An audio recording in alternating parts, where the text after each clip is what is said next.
Hello, I'm Philip Brunelle, Artistic Director and founder of Vocal Essence and organist choirmaster at Plymouth Congregational Church in Minneapolis. Each day, I've selected a different composer, one that has had a role to play in both organizations, and today it is one of the great composers from the English Renaissance, Thomas Tallis, Tallis. Tallis was born in 1505, died in 1585, and is regarded as one of England's greatest composers.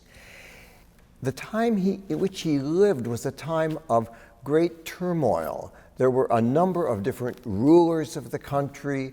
It went back and forth between whether it was going to be Protestant or whether it was going to be Catholic. But Tallis had this unique ability that he could write music in a different style that would suit a different monarch. He was also the teacher of William Byrd, another great composer who followed him. And when he died, there was a beautiful inscription that happened. This is in 1585. He was buried in a little church in Greenwich, and the church has been torn down and no one knows actually where his remains might be. But a brass plate was found in 1720 which said, "Entered here doth lie a worthy wight, who for long time in music bore the bell. His name to show was Thomas Tallis hight, in honest virtuous life he did excel. He served long time in chapel with great praise, for sovereigns' reigns, a thing not often seen. I mean King Henry and Prince Edward's days, Queen Mary and Elizabeth our Queen." The poem goes on. So you can see he was in a very unique situation in which he had to try to compose a lot of music. Now, the Protestants did not want polyphony. They did not want a lot of notes happening with one part and another. They wanted it to be everyone, same syllable, same time. So he, of course, had to adapt to that, and he wrote several beautiful motets doing that.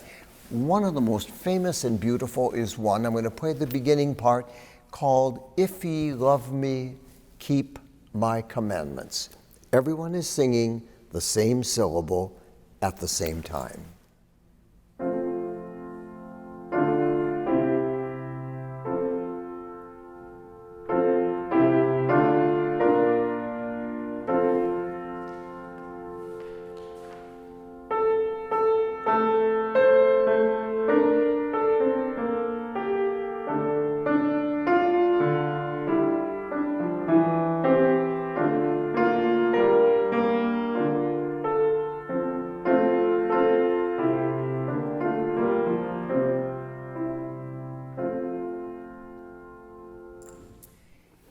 Probably the piece that is most famous by Tallis was one that he wrote to a psalm setting, which we now call Tallis Canon.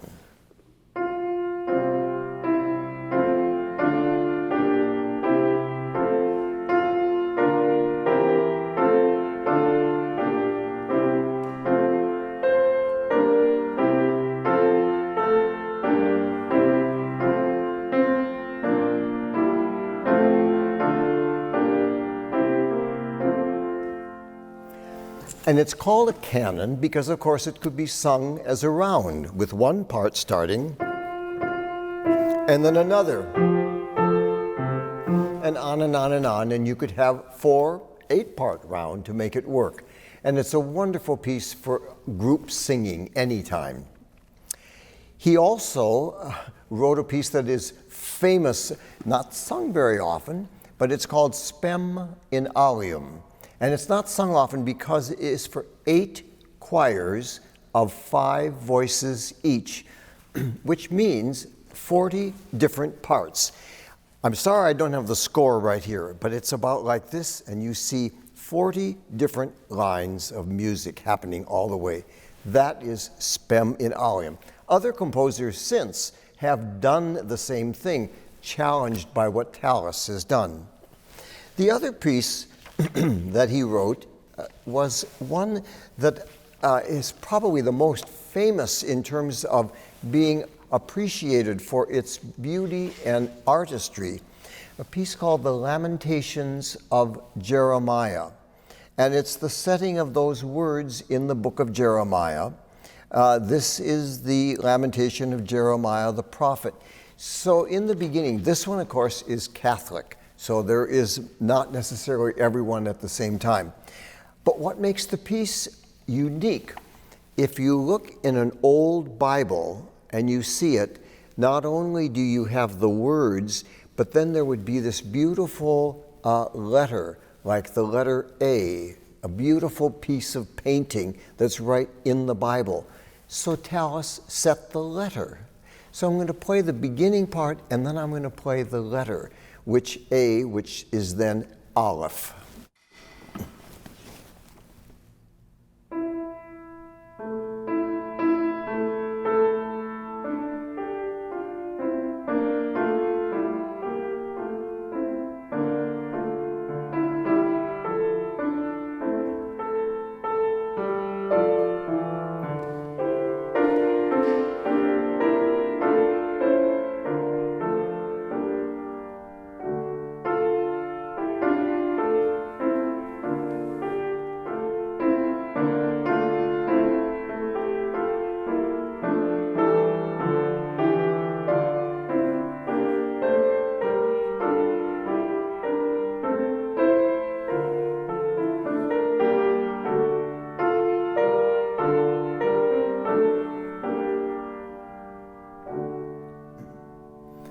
And now here is the letter A, Aleph.